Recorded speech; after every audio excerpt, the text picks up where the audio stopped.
Hashtag so be it. A love poem for South Florida.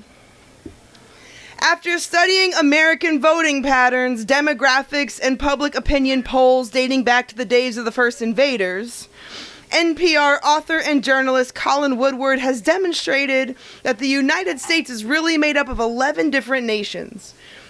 According to Woodward, South Florida belongs not to the United States, but instead to the Spanish Caribbean. Woodward doesn't speak of his dismissal of South Florida within his paradigm.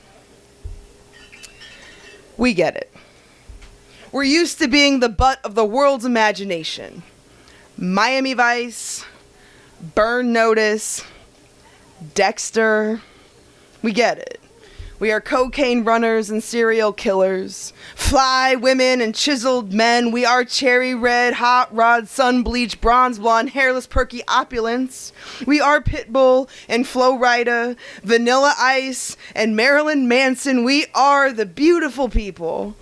We will eat drugs for breakfast and eat your face off for lunch.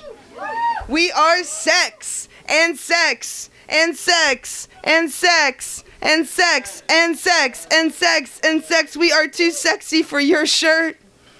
It hurts. When I left Miami and told people in New England or the Pacific Northwest where I'm from, they said, "What were you thinking? How could you choose to leave paradise?" I love you all so much for laughing at that line. God, yes, I feel so seen. They asked me how could I be from there. I didn't look the part. I wasn't a beautiful person. They couldn't see me there. They couldn't see me dropping into a salsa beat to the Gloria Estefan blasting across the sidewalks from the outdoor speakers, following her careful instructions to get on your feet. Come on, shake your body, do the conga. They couldn't see me. And my parents and all the pets barricaded in the back bedroom as Hurricane Andrew beat our city into a pile of palm leaves and downed power lines. They couldn't see me. Waterlogged, sun-baked, heavy, psych med saturated, toke addict, makeup-free tomboy in Miami. I grew up equal distance between Orlando and Havana. Solidly between the empire of the mouse and the threat of Cold War, solidly immersed in island politics, economic deprivation, vigilante psychosis, anemic dreams, consequential gun violence. I grew up in a banana republic, a chronic identity crisis, a city who serves to survive, who will be anything you need if it means you will leave your money behind. We learn to trust abandon.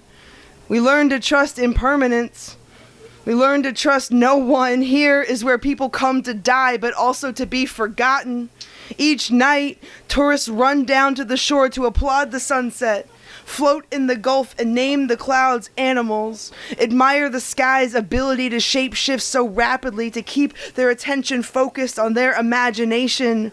But the sky is just another type of ocean, and South Florida is more than just a graveyard in constant motion. I sit on the porch after the last rain shower lifted, staring into blue clarity and the stark, brilliant blaze of an unclouded sun, and the thunder still claps, rolls from the swollen rainstorm over my shoulder a mile high, a mile to the east, and I begin to understand how I am such a sucker for cyclical paradox. This land of sun shower, of gorgeous devastation, of necessary nutrition, of wide, slow river mouth, this land shaped me, and we are constantly building storms here. Mangroves send their branches out to root, drop their children in the current to float into the Gulf and drown, but the sun is too bright to prevent blossom. Drowned seeds still reach for the sun. Our impulse to survive keeps our backs straight, our mouths open, tilted back to swallow the brightness. The heat builds us into breaking. We rage like deluge. We bury our dead children in the sand, catch what currents push into us, beckon to the bugs, the birds, the fish. Love us. Love us. We will build you a private island, a blue clarity, a belly full of uninterrupted brightness. We will be anything that keeps you close, because you are all we've got. So South Florida, be that driver going the speed limit in the far left lane with their left turn signal on.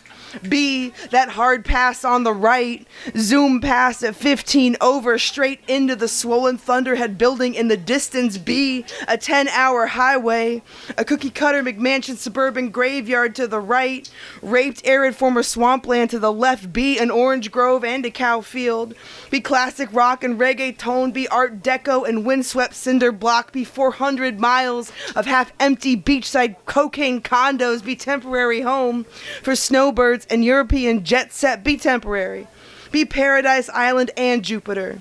Be a rocket launch the entire state can see. Be a constant identity crisis. Be a constant state of sacrifice. Who we are is not an endpoint. Fuck a destination location. We are an extended road trip, stretching our arms from Tampa Bay to Daytona Beach. That makes Orlando one strong, pulsing heart, a belly out of Lake Okeechobee, blood of the Everglades, legs of the walking trees, knees of cypress, feet of keys. This is how we build earth here. We follow the water. So come on, shake your body, baby. Shake your body. Get on your feet.